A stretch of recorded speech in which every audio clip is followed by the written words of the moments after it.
Bonjour et bienvenue dans votre émission Vrai ou Faux. La question du jour est pourquoi le Qatar a cherché à corrompre le Parlement européen? Alors que les fans de football du monde entier suivent avec passion la Coupe du monde de football 2022, un scandale de corruption a éclaboussé le Parlement européen.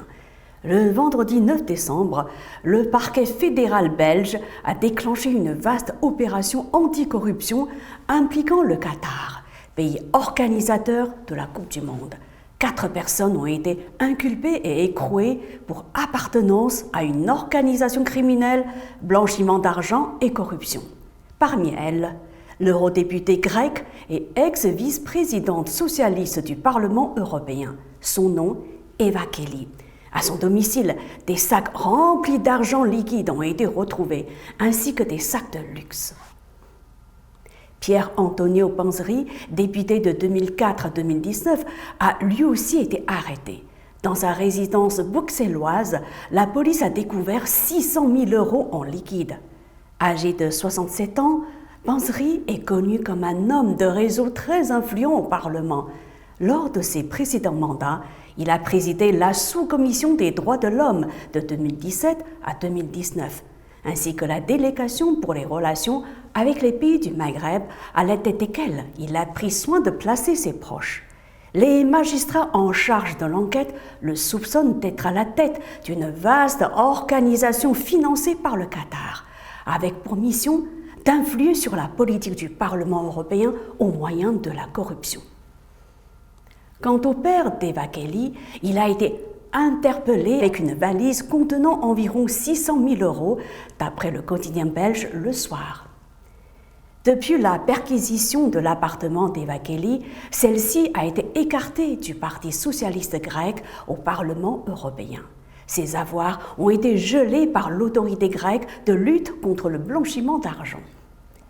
Dans la foulée, la présidente du Parlement européen, Roberta Metsola, a suspendu Eva Kaili de ses délégations. Le mardi 13 décembre, elle a finalement été démise de ses fonctions de vice-présidente du Parlement. Écoutez une déclaration qu'elle avait faite au Parlement européen le 22 novembre au sujet du Qatar. Aujourd'hui, la Coupe du monde de football au Qatar est une preuve concrète de la façon dont la diplomatie sportive peut aboutir à une transformation historique d'un pays dont les réformes ont inspiré le monde arabe. Le Qatar est un chef de file en matière de droit du travail, avait-elle alors déclaré.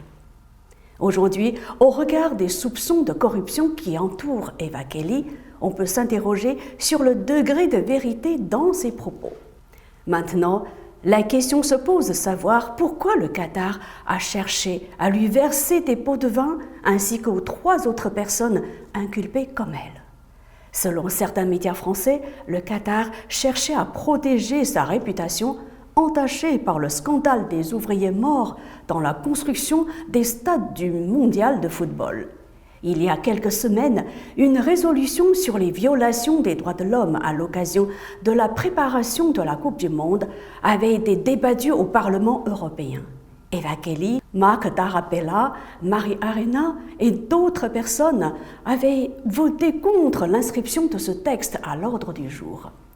Dans un communiqué, le parquet fédéral soupçonne le Qatar d'influencer les décisions économiques et politiques du Parlement européen en versant des sommes d'argent conséquentes ou en offrant des cadeaux importants à des tierces ayant une position politique et ou stratégique significative au sein du Parlement européen. Le lundi 12 décembre, la présidente du Parlement européen, Roberta Metsola, a déclaré « La démocratie européenne est attaquée ». Elle a promis avec force de réformer l'institution ébranlée par ce scandale de corruption présumé impliquant le Qatar. De leur côté, les autorités qataries ont cependant démenti être impliquées dans des tentatives de corruption. Toute allégation de mauvaise conduite de la part de l'État du Qatar relève d'informations gravement erronées, a affirmé samedi 10 décembre un responsable du gouvernement du Qatar. C'est la fin de cette émission. Merci à vous de l'avoir suivi. Bon week-end et à très bientôt sur Mandara TV.